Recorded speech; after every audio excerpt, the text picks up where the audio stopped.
प्राचीन साम्राज्य कपिलवस्तु में सिद्धार्थ नाम का एक दयालु और बुद्धिमान राजकुमार रहता था, जो बाद में गौतम बुद्ध के नाम से जाना गया।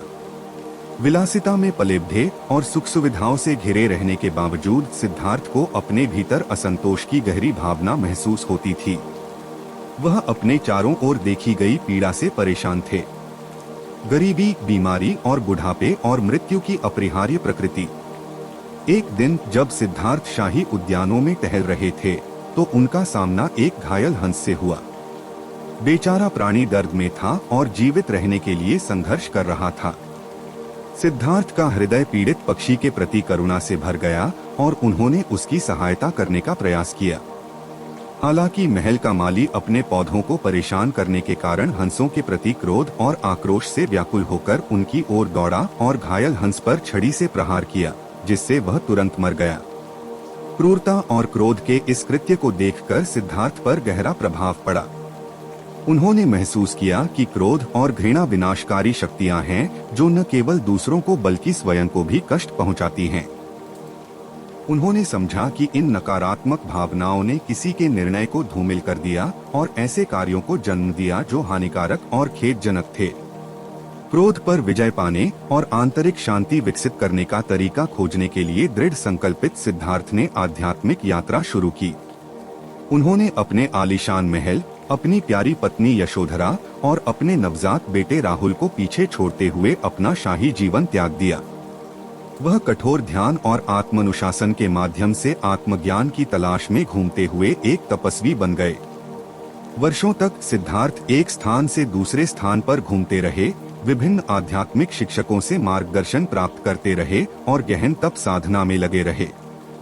फिर भी अपने प्रयासों के बावजूद उन्हें उस प्रश्न का उत्तर नहीं मिल सका जो उन्हें परेशान कर रहा था: क्रोध को कैसे नियंत्रित किया जाए और स्थायी आंतरिक शांति कैसे प्राप्त की जाए।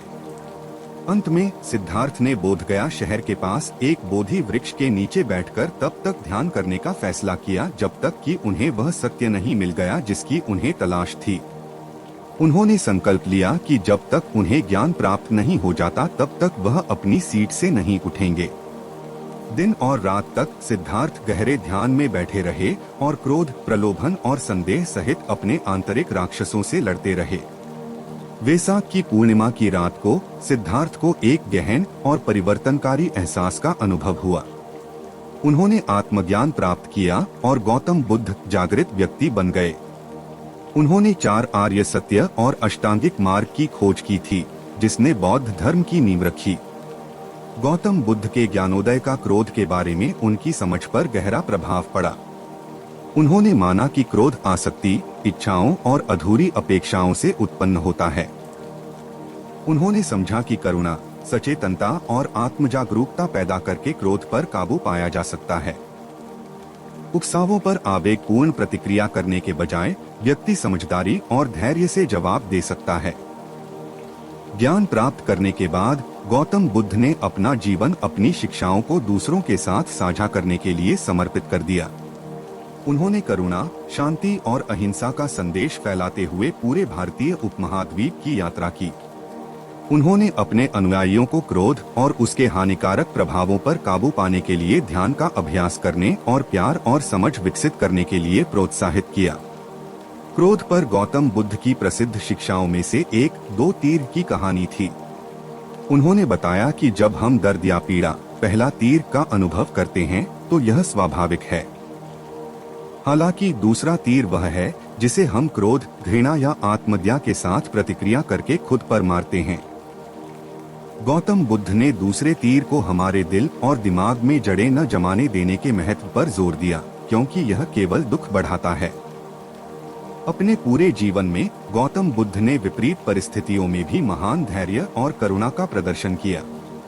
उनका सामना ऐसे लोगों से हुआ जो शत्रुतापूर्ण, अपमानजनक और क्रोधी थे, लेकिन उन्होंने कभी भी इस तरह का जवाब नहीं दिया। इसके बजाय उन्होंने उदाहरण के तौर पर दूसरों को शिक्षा देते हुए दयालुता और समझदारी का परिचय दिया। गौतम बुद्ध की कहानी और क्रोध पर नियंत्रण हमें आंतरिक शांति और करुणा की परिवर्तनकारी शक्ति की याद दिलाती है।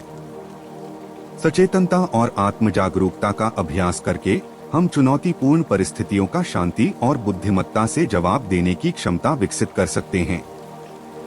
जिस प्रकार गौतम बुद्ध ने आत्मज्ञान के माध्यम से क्रोध से मुक्ति पाई, उसी प्रकार हम भी क्रोध की जंजीरों से मुक्ति पा सकते हैं और सभी प्राणियों के प्रति सद्भाव और सद्भावना का जीवन अपना सकते हैं।